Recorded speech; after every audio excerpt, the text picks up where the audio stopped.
বনি ইসরায়েলের এক লোক সিরিয়াল কিলার ছিল, খালি মার্ডার করতো, সিরিয়াল মার্ডার। একটা, দুইটা, তিনটা, 10টা, 5টা করতে করতে করতে করতে 99টা মার্ডার করেছে। কয়টা?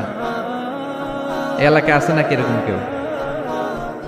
99টা মার্ডার। কল্পনা করা যায়? 99 জন মানুষকে সে নিজ হাতে হত্যা করেছে। 99 মার্ডার করার পরে তার মনে ভয় আসলো, হায়রে, না জানি আল্লাহ আমার সাথে কেমন আচরণ করে আখিরাতে। আমার তওবা আছে কিনা কপালে জানি না, আমার তো ক্ষমা নাই, কি করব আমি? তো সে লোকজনদেরকে জিজ্ঞেস করলো, আমার ক্ষমা আছে কিনা, এটা কে বলতে পারবে? আমাকে আল্লাহ মাফ করবে কিনা? তারা সবাই বললো, এই এলাকায় এক আল্লাহর ওলি আছে, তার কাছে যাও। সে আল্লাহর ওলির কাছে যেয়ে বলে, ও আল্লাহর ওলি, আমি 99টা হত্যা করেছি, 99টা মার্ডার, আমার কপালে ক্ষমা আছে কিনা তুমি একটু বলো। আল্লাহর ওলি কই, কি বললা? 99টা মার্ডার? হায় হায়, সর্বনাশ, তোর কোনো ক্ষমা নাই। এবার যে মার্ডার করছো কয়, আমার যেহেতু ক্ষমা নাই, তোরে বাঁচায় রেখে লাভ কি, তোরেও দিলাম শেষ করে। এবার সেঞ্চুরি করে ফেলাইছে। কথা বুঝতেছেন? আমার যেহেতু ক্ষমা নাই, তো তোরে বাঁচায় রেখে কি লাভ, তোরেও শেষ করে দিলাম। এবার সেঞ্চুরি। সেঞ্চুরি করার পরেও ভয় আসে না নাই অন্তরে? অন্তরে তো আল্লাহর ভয়, কই যাবে? খুঁজতে লাগলো কে সমাধান দিতে পারবে। একজন বলল, ওই এলাকায় একজন বড় আলেম আছে, ওই আলেমের কাছে যাও। সে আলেমের কাছে যেয়ে বলে, আলেম, আমি 99টা হত্যা করেছি, এখন আমার বড্ড ভয় হয়, আল্লাহ আমারে মাফ করবে কিনা, তুমি একটু আমারে বলো। আলেম বলে, তোমার গুনাহ যত বড়ই হোক, আমার আল্লাহর দয়া তার চাইতেও বড়। তুমি কি পাপ করেছো, কি অন্যায় করেছো? তুমি জানো না আমার রব কত মেহেরবান, তিনি কত দয়ালু, তিনি ভালোবাসার আধার, তিনি করুণার আধার। তোমার পাপ অন্যায় যদি হয় খালের পানির সমান, বিলের পানির সমান, আমার আল্লাহর দয়া সাগরের পানির সমান। তোমার পাপ আর অন্যায় যদি হয় পাহাড়ের সমান, আমার আল্লাহর ভালোবাসার দয়া হচ্ছে আকাশের সমান। তুমি যদি তওবার মতো তওবা করতে পারো, ক্ষমার মতো ক্ষমা চাইতে পারো, চোখের পানি ছেড়ে, চোখের পানির বড় দাম, চোখের পানির মধ্যে বিশাল কারিশমা, এটা আল্লাহ খুব পছন্দ করে। 2 ফোঁটা পানি আল্লাহ পছন্দ করে। এক, জেহাদের ময়দানে শহীদের গা বেয়ে ঝরে পড়া রক্তের ফোঁটা। 2 হচ্ছে অনুতপ্ত বান্দার চোখের পানির ফোঁটা।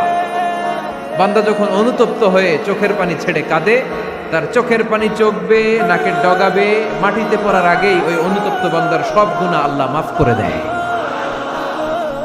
সে জিজ্ঞেস করলো, আমার ক্ষমা আছে কিনা? আলেম বলে, আছে, ক্ষমা আছে।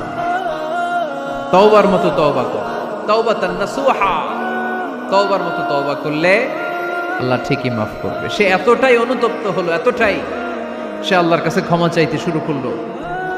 আলেম পরামর্শ দিল, তুমি যে এলাকায় থাকো এলাকাটা ভালো না, এলাকাটা ছাড়ো, এখানে সব ডাকাতদের এলাকা, তুমি একটা ভালো এলাকায় যাও, ওখানে যে তওবা করে ভালো মানুষ হয়ে যাও।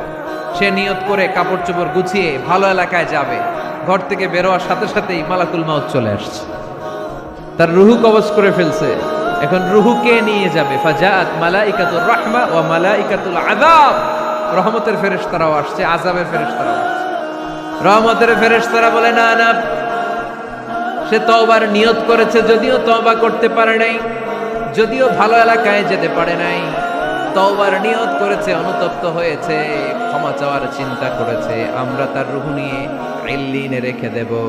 আযাবের ফেরেশতারা বলে, না না, 99টা হত্যা করার পরে আরো একটা হত্যা করে সেঞ্চুরি করেছে, এখনো তো ভালোভাবে তওবা করতে পারে নাই, তার রূহটা নিয়ে আমরা সিজ্জিনের ভেতরে ঢুকায়ে দেব। 2 দল ফেরেশতার মারামারি, এ বলে আমরা নিব, এ বলে আমরা নিব। ঝগড়া আছে না নাই? আল্লাহ বললেন, রাখো রাখো, ঝগড়ার দরকার নাই। এক কাজ করো, যেখানে মারা গিয়েছে ওইখান থেকে ফিতা দিয়ে মাপতে শুরু করো। ভালো এলাকাটা যদি কাছে হয় জান্নাতের ফেরেশতারা নেবে, খারাপ এলাকা যদি কাছে হয় জাহান্নামের ফেরেশতারা নেবে। খারাপ এলাকা তো একেবারেই কাছে, ঘর থেকে বেরোয়ার সাথে সাথে মৃত্যু হয়েছে, আর ভালো এলাকা তো অনেক দূর।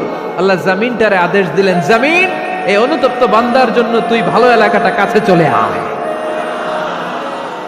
ভালো এলাকাটার জামিনটা তুই সংকুচিত হয়ে যা, যদিও ঘর থেকে বের হয়েছে একেবারে কাছে, খারাপ এলাকাটা হাজার হাজার মাইল দূরে চলে যা। ফিতা দিয়ে মাপ দিয়ে দেখে সর্বনাশ, ভালো এলাকাটা তো একেবারেই কাছে, খারাপ এলাকাটা অনেক দূরে। আল্লাহর ফয়সালা অনুযায়ী রহমতের ফেরেশতারা তার রূহকে নিয়ে জান্নাতের ভেতরে ঢুকিয়ে দিয়েছে। 99টা হত্যা করার পরে আরো একটা হত্যা করে সেঞ্চুরি, 100টা খুন করছে। আপনি কয়টা করছেন? আমি কয়টা করছি? তো 100টা খুন করে যদি ও মাফ পেতে পারে আমার আল্লাহর কাছ থেকে, আমরা কি ক্ষমা পেতে পারি না? ওর পাপের কাছে আমাদের পাপ কি? কয় ওয়াক্ত নামাজ ছাড়ছেন আপনি? কয়টা মিথ্যা কথা বলছেন? কতবার ঘুষ খাইছেন? কত টাকা সুদে লাগাইছেন?